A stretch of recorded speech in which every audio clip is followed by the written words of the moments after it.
Alors, place à cette première masterclass, qui est une masterclass qui sera donnée par notre parrain Bruno Naon.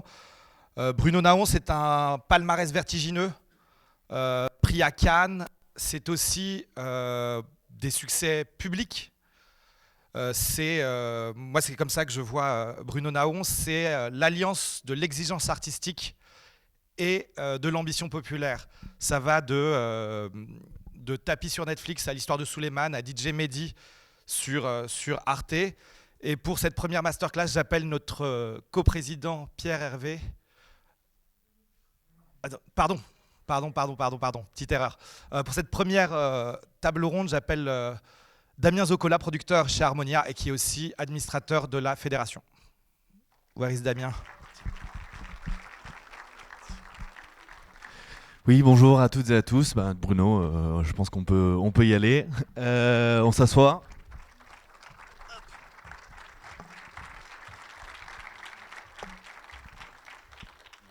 Il marche. Est-ce que non? Est-ce que je non? Celui-là, il marche. 1 million, 2 millions, 300 000, ça c'est les trucs qu'on connaît. Celui-là, il marche. Il marche, ok. Non. Allô? Non. Ah, celui-là. On a beaucoup de micros. Bonjour à tous. Je suis très touché par ce que tu viens de dire et c'est peut-être la meilleure façon pour moi en tout cas de commencer l'année, c'est d'être à vos côtés. Vraiment. Quand vous m'avez appelé pour venir, je sais pas, j'ai dû mettre 20 secondes, voilà, me débrouiller parce que ce qui se passe là et ce que vous portez, l'énergie que vous avez, la jeunesse tout simplement, peu importe l'âge, parce que je crois qu'il n'y a pas de critère d'âge. On peut commencer à 50 piges et vous nous suivez jusqu'à 60 ans. C'est ça l'idée. C'est la chose la plus précieuse que ce pays a aujourd'hui. Donc merci à vous de m'avoir invité. En venant ici, et après je te laisse poser tes questions, je ne veux pas foutre la merde, je me suis dit, mais pourquoi on se voit juste une demi-heure? J'aimerais, moi en tout cas, consacrer du temps à la fédération et à vous, 2-3 fois dans l'année, et devenir votre parrain sur l'année, et d'avoir pendant 2-3 sessions, avec 20-30 personnes, pouvoir échanger concrètement sur vos problématiques concrètes. Là, il me manque ça, là, j'y arrive pas, qu'est-ce que tu penses de ça? D'avoir quelque chose qui soit sans caméra, où on peut vraiment se dire les choses. Voilà, si ça vous botte, en tout cas, moi, je suis à fond pour le faire. Vraiment. Et moi aussi, vous posez des questions ou des problématiques que je peux avoir. On s'aidera ensemble, quoi. Voilà. Merci beaucoup Bruno, et je pense qu'on va te suivre sur cette proposition, et on va se revoir très bientôt du coup pour d'autres masterclass un peu plus dans le détail. Pour aujourd'hui, on a une petite demi-heure devant nous, donc on va essayer de revenir un peu sur ton parcours. Donc Laoussine t'a présenté rapidement.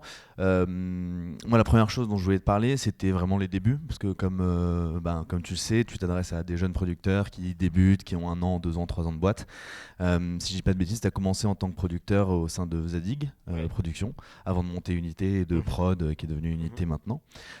Du coup, j'aimerais bien t'entendre un peu justement sur ces débuts chez Zadig, sur comment ça se passait, sur aussi tout simplement le passage en indépendant, le changement aussi de format que tu as pu faire, parce que tu faisais beaucoup de documentaires, si je dis pas de bêtises, chez Zadig, et justement à la fin tu as commencé à faire du long métrage, de la série, et tu es parti plutôt sur ça au début en tout cas de ta société. Donc voilà, comment est-ce que ça s'est imbriqué pour toi tout ça, et voilà, nous donner un peu un exemple de comment tu t'es lancé dans ce milieu. Merci Damien. J'ai jamais rien prévu. Jamais rien planifié. Jamais rien programmé. J'ai jamais demandé à une chaîne ou à un diffuseur ou à une plateforme ce qu'ils cherchaient. Jamais. Je pense que d'abord, la vraie question auquel on doit répondre quand on est producteur, c'est est-ce qu'on est vraiment à sa place? la seule question, moi je vais essayer de formaliser des questions et après vous y répondrez.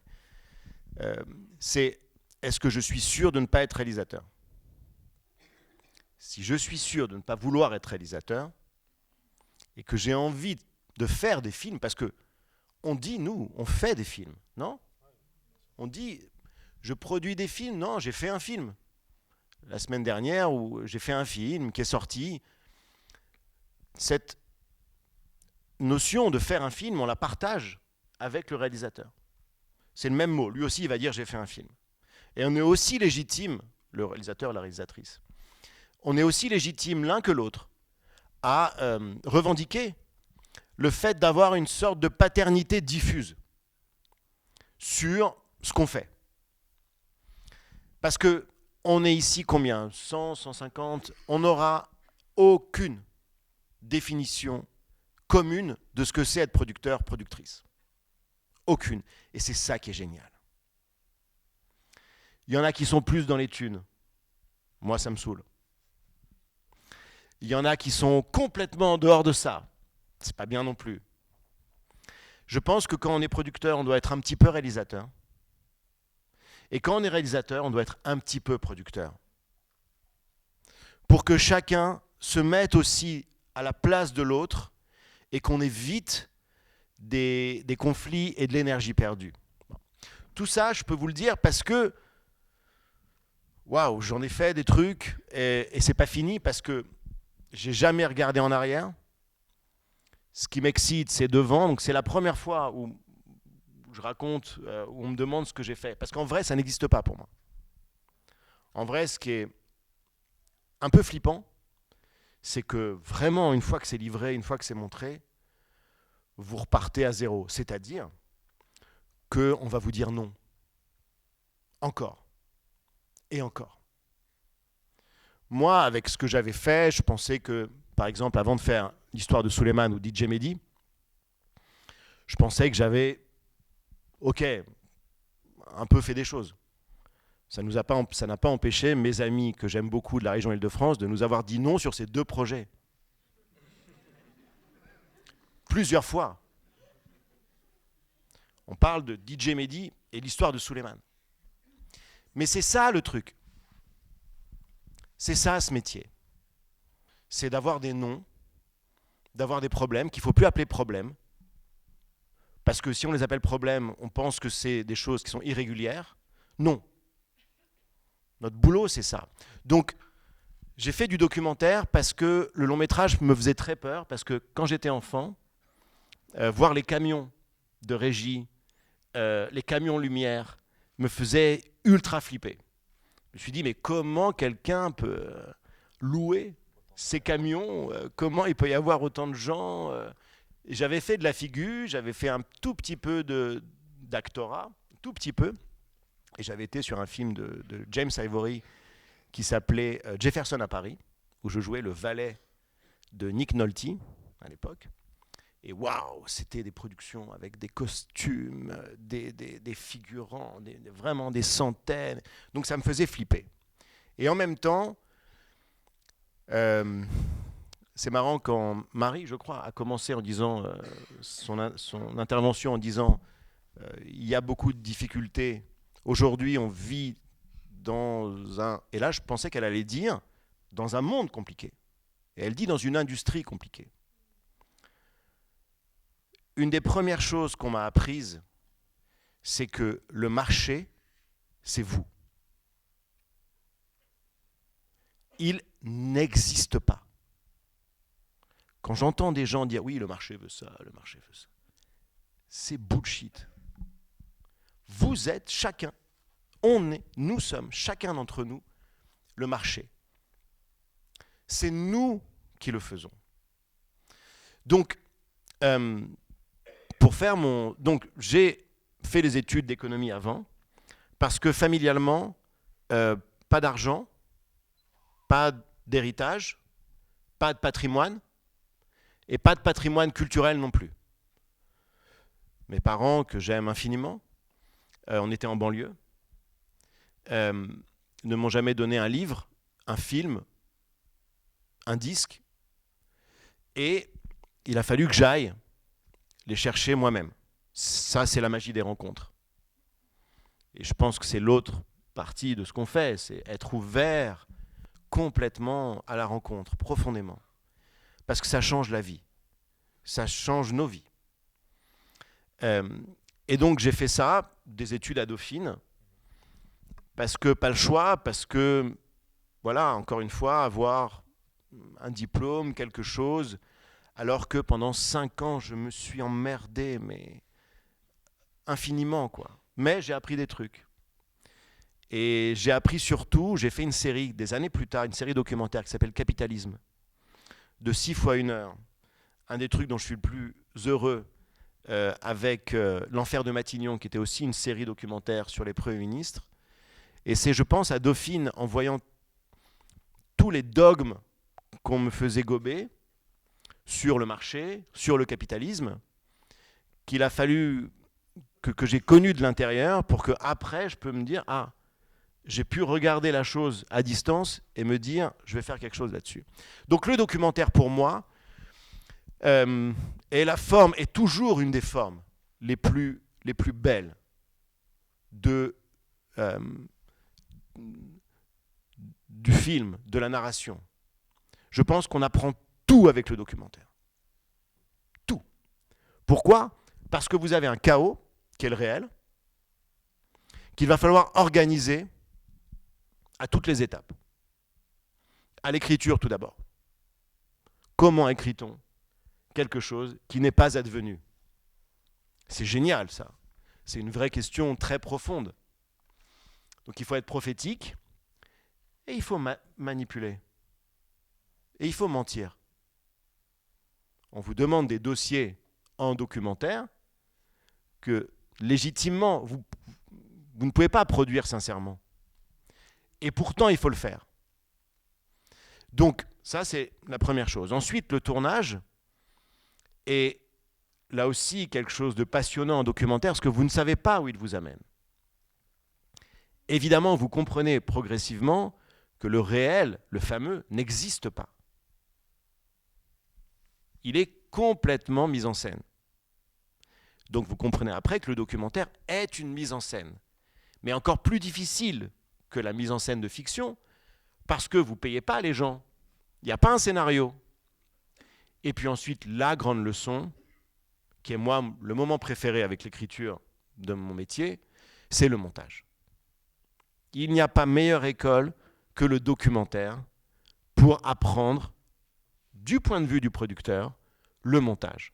Parce que vous arrivez avec des heures, des dizaines d'heures, ou même parfois une centaine d'heures dans la salle, avec aucune idée de comment monter, narrer, faire une ingénierie narrative de ce que vous avez.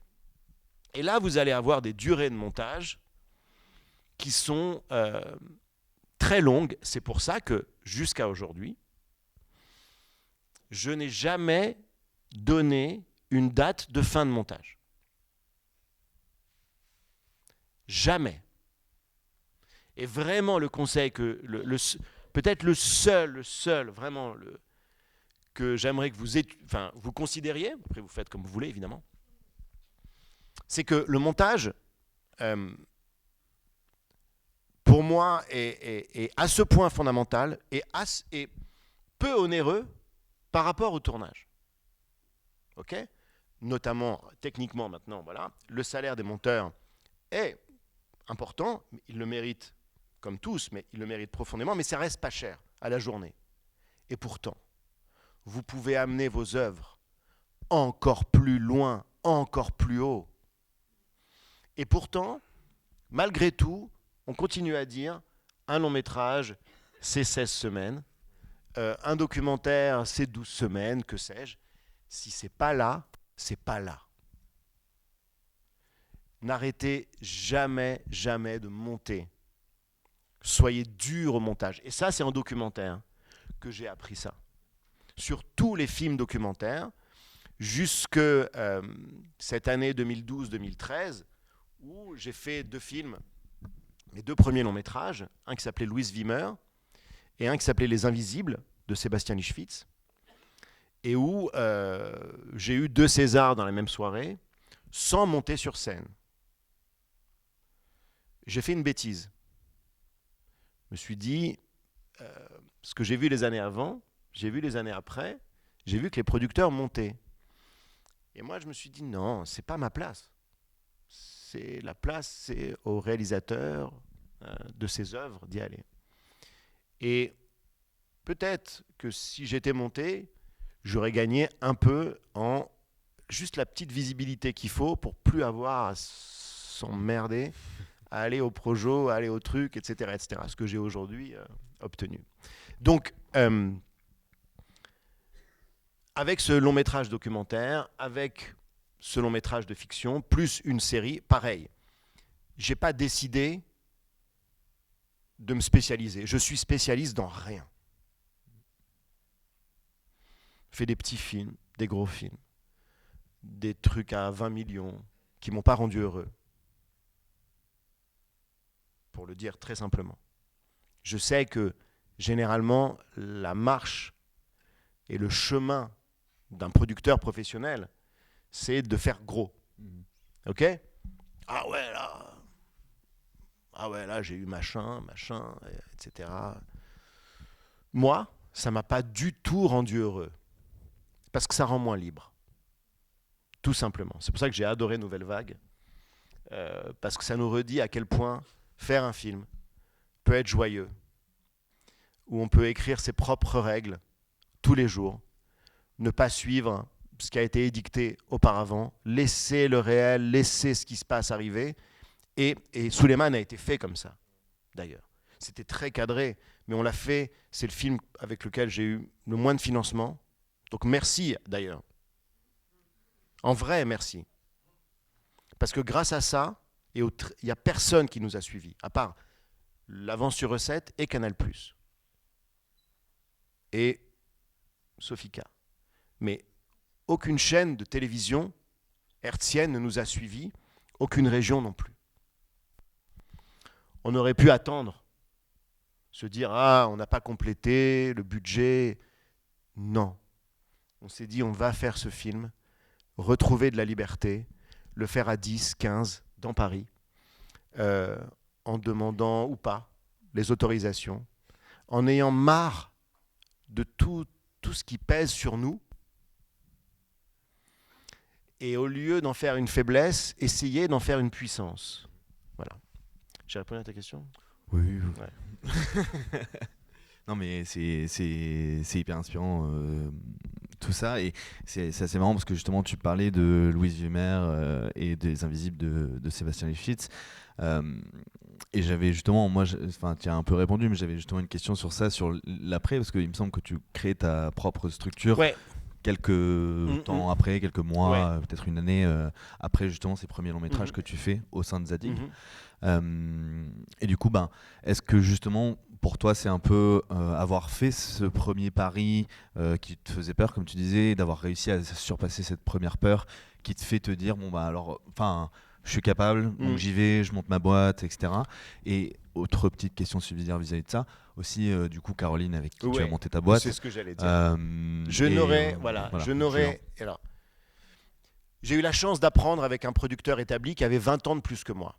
Un peu comme les compagnons dans la menuiserie ou dans d'autres domaines plus artisanaux.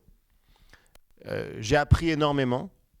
J'ai appris surtout aussi à ne pas écouter. C'est contre-intuitif, mais il y a une partie du job qui est de ne pas écouter les conseils.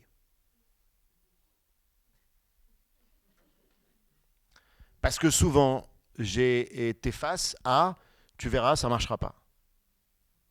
Même systématiquement.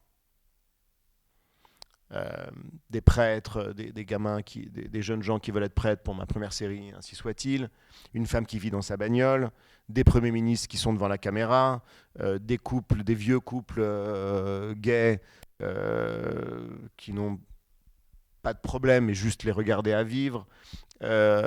Jusque-là, récemment, un mec qui fait du vélo dans Paris et qui livre des repas, tout le temps. Donc j'ai appris ça, j'ai appris avec Paul Rosenberg pendant 10 ans au sein de Zadig à regarder, à comprendre, à être là, à voir quel producteur, surtout moi, j'aimerais être. Donc à faire le tri. Et au moment où j'ai fait Louise Wimmer, est venue me voir une jeune femme qui faisait de la vente de films internationale et qui a tout changé. Elle avait un peu moins de 10 ans que moi. Elle est venue me voir en me disant « J'aimerais bosser avec vous, avec toi ». Ça a mis du temps pour que ça se fasse. Mais sans elle, il n'y aurait pas unité. Moi, je ne sais pas faire une boîte. Je ne sais pas...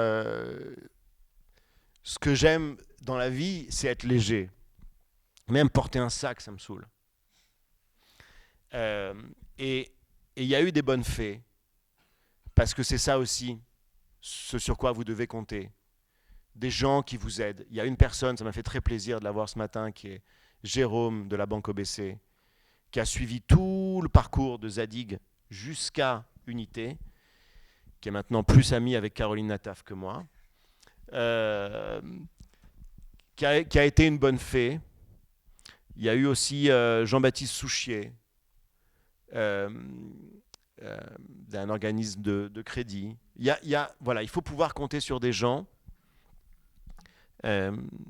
qui vous aident, et ça, vous ne l'oubliez jamais. Et puis, il y a quelqu'un qui a beaucoup compté pour moi, qui s'appelle Claude Zwimmer, qui était mon expert comptable, avec lequel j'ai aussi fait un label de musique. Voilà.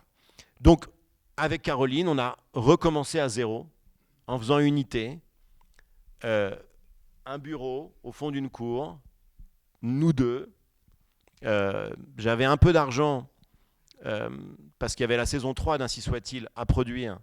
Donc j'avais du salaire pendant encore 1 an et demi, parce que c'est ça quand même la réalité de ce que c'est de démarrer une boîte. C'est comment vous tenez et comment surtout vous gardez l'intégrité de ce que vous êtes dans les moments difficiles. Parce que c'est dans les moments difficiles où on voit ce que vous êtes et surtout éditorialement qui vous êtes. Il est facile d'avoir de la panique quand on a des problèmes de thunes. Et moi, chez Zadig, j'avais vu aussi, et c'est le cas du documentaire télé français, c'est dur. C'est dur, c'est pas assez financé, structurellement, c'est pas assez reconnu non plus, pourtant c'est fondamental. Et donc je m'étais promis une chose, de ne pas se stresser pour les fins de mois. Ça veut dire, deuxième conseil, de développer à mort. Développer, allez-y. Dans Histoire du cinéma, Godard dit une phrase qui m'avait marqué, il dit Irving Thalberg, qui était un grand producteur à Hollywood, pensait 52 films dans la journée. Il était capable de switcher. Et quand vous êtes dans votre bureau, ou quand vous faites des rencontres avec des gens avec qui vous travaillez, plus vous les multipliez, plus vous devez être capable de switcher et d'être vraiment là. Parce que la seule définition d'un producteur que moi je connaisse, c'est le fait de faire avancer les choses. C'est un monde d'inertie totale, la production. Ça ne bouge pas. Vous attendez des réponses, des commissions, des 2 mois, des 3 mois, des 6 mois, des acteurs disponibles, pas disponibles. C'est l'enfer. C'est l'enfer, et cette attente peut vous grignoter psychologiquement. C'est dur. Et c'est dans ces moments-là où il ne faut pas produire pour produire, je pense. Il faut continuer à produire ce que vous avez, ce dont vous avez le profond désir. Donc pour moi, produire, développer énormément, permet d'avoir quelque chose qui est intellectuellement et analytiquement très stimulant, d'être toujours vivant, de ne pas dépendre trop de la nature intrinsèque de ce métier qui est d'attendre, et surtout les 3 premières années, de pouvoir passer ce cap, parce que vous allez tous réussir, mais ça prend entre 3 et 4 ans. Ces 3 et 4 ans-là, effectivement, la question de la subsistance se pose. C'est vrai que ça dépend quel âge vous avez, si vous avez une famille ou pas, etc., etc. Si vous êtes à Paris, ça coûte cher. Mais c'est peut-être le moment le plus dur et le plus important. Il y a des creux encore après, il y a des vides, et c'est pendant ces vides-là qu'on teste réellement. Et moi, des erreurs que j'ai faites ou des films que j'aurais pas dû faire, je les ai faits dans ces moments-là, par peur du vide. Parce que le vide nous fait flipper. Donc, multiplier les développements, les projets, pas de façon inconsidérée. Je pense qu'on l'a fait de façon inconsidérée. Mais c'était pour nous une façon d'être indépendant et libre et tout à fait honnête et transparent vis-à-vis de tous les auteurs avec lesquels on travaille. Mais surtout, ça nous a permis d'avoir une indépendance économique qui nous permettait d'être libres et donc d'être indépendants des désirs des diffuseurs, etc., etc. Du marché, je ne veux pas employer ce mot. Pourquoi ? Parce que quelqu'un, vous allez, et c'est normal, vous allez dire qu'est-ce que vous recherchez ? Ah, vous recherchez quoi en ce moment ? C'est par nature une question qui est fausse. Parce que ce qu'ils cherchent, c'est maintenant. Ils voient ce qui en ce moment marche, mais le temps que vous fassiez ce que vous devez faire, il va se passer 2-3 ans. Quelque chose va donc changer, tout va changer, encore plus aujourd'hui. Et c'est un peu court aujourd'hui le temps qu'on a, mais je veux vous dire qu'on vit un moment, et c'était en ça où je voulais dire qu'il ne faut pas juste penser l'industrie. Je ne sais pas d'ailleurs ce qu'est ce mot, mais on est dans un moment pour la France, pour l'Europe, dans sa relation au monde et dans ses valeurs, qui est profondément unique, historique, et même en termes technologiques. En termes techniques et technologiques, le moment est vraiment unique. Mais il est fondamental. Pourquoi ? Parce que maintenant, c'est à nous, Français et Européens, de reprendre la main sur nos récits. De réinverser la domination, non seulement culturelle, mais intellectuelle, une façon de voir le monde que nos amis d'Hollywood nous ont instillée depuis plusieurs décennies. C'est un vrai moment de remise en question, mais c'est un moment d'avenir. D'avenir. Le cinéma français est désiré par les gens. Ils veulent ça. Même les blockbusters aujourd'hui, français, sont plébiscités. Des œuvres expérimentales marchent. Sirad, Suleiman ou même La Voix de Hin Rajab, qui sont des films très forts, des expériences de cinéma, ça marche. Vous vous rendez compte ? C'est unique au monde. Autre chose, on a cette chaîne Arte qui est dingote. Et on a un système qui oblige nos amis américains à investir sur notre territoire. Mais pourquoi ? Pour reproduire les mêmes schémas narratifs ? Pour remettre comme ça de la violence gratuite Je suis un peu vénère là-dessus. Parce que c'est tout ça aussi qu'on a dans nos têtes. Et c'est le moment aussi de remettre en question tout ça. C'est pas nous, quoi. C'est pas nous, Européens. Dans notre littérature, dans notre peinture, dans nos arts plastiques, dans notre théâtre, c'est pas ça qu'on est. Donc, forcément, tout Hollywood, on a grandi avec ça et on a rêvé avec ça. Mais maintenant, on peut regarder un tout petit peu aussi ce qu'on a regardé. On peut voir aussi que les rapports entre les hommes et les femmes dans tous ces films-là, et dans notre cinéma aussi, sont pas top. On peut voir aussi l'effet que la violence gratuite, le fait de rigoler quand on shoot quelqu'un dans un Tarantino, qu'est-ce que ça a produit sur tous les autres récits qui sont bien moins intelligents. Et aujourd'hui, évidemment, avec nos amis de Narrative Coders, que je ne connais pas mais que je salue, l'IA. Donc le moment, il est ouf, totalement ouf. Et ce qu'on a essayé de faire avec Caroline, Thomas Morvan et Jean Liorey, qui sont les 4 piliers d'unité, je suis le plus vieux, mes associés ont la quarantaine et la trentaine, c'est d'être le plus contemporain possible. Ce qu'on veut être, c'est d'aujourd'hui. Être des producteurs contemporains. Là où est la créativité. Elle est en série, on a été parmi les premiers à faire une série pour Netflix dans le milieu indépendant. On nous en a voulu.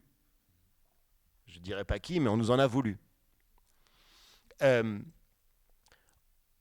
En documentaire, les gens du doc ne savent pas forcément, maintenant oui, mais qu'on faisait de la fiction.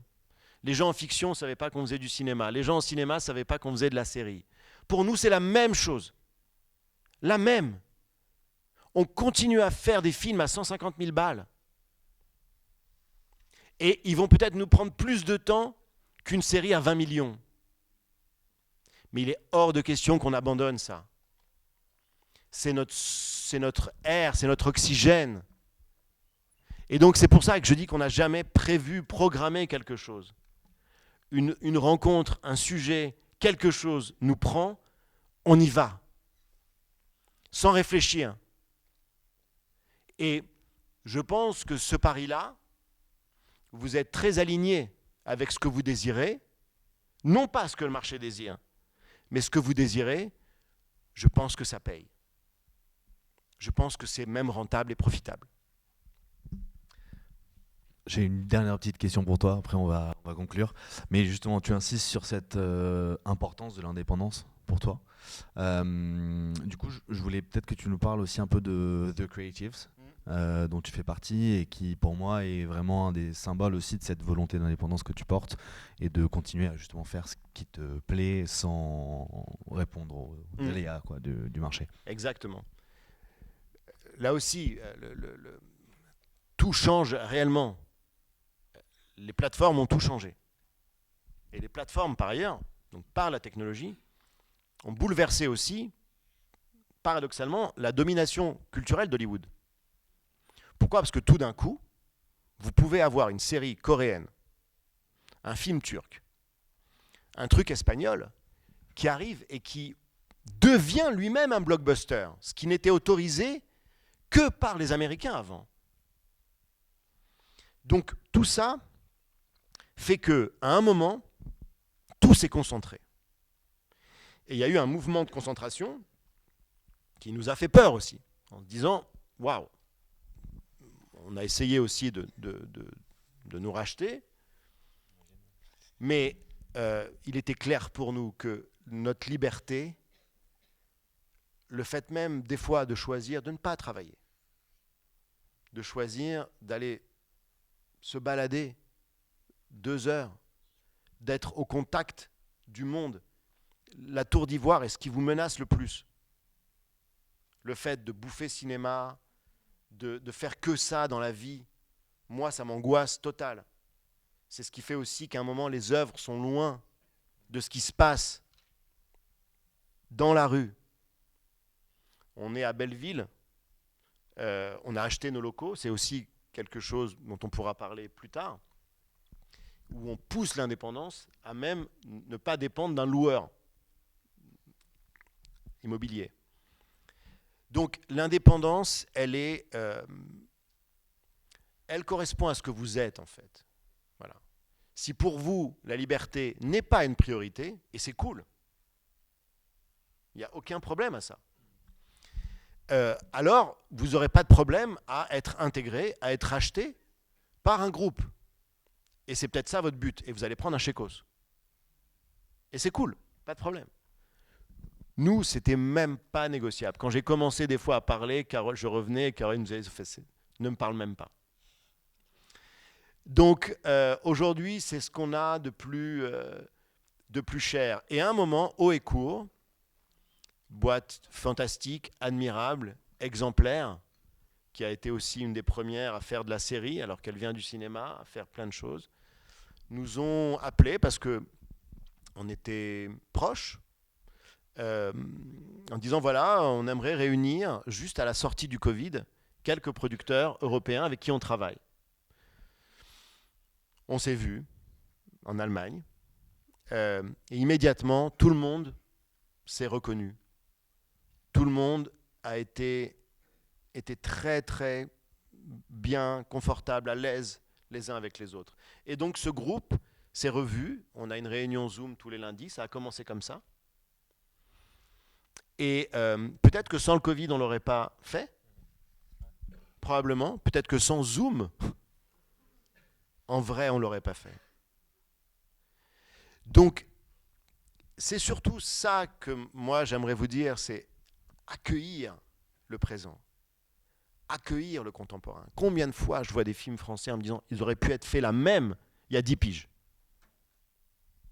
La même, limite mêmes acteurs, même truc, tout. Non, on se doit pour nous-mêmes d'être d'aujourd'hui. Il y a l'IA qui pose évidemment énormément de questions, mais en tant qu'outil, il est fascinant. Donc voilà, donc on a décidé d'être indépendant à plusieurs. Et donc de nous protéger en se protégeant en tant que groupe d'indépendants. Et c'est cool, c'est super. Bah, je pense que c'est un super mot de la fin parce que c'est exactement ce qu'on propose aussi avec la fédération. Ouais, bravo. Et vraiment. du coup, tu as ce fait de se regrouper et de partager et de définir le monde de demain ensemble, quoi. Voilà. Bravo, donc, merci à vous.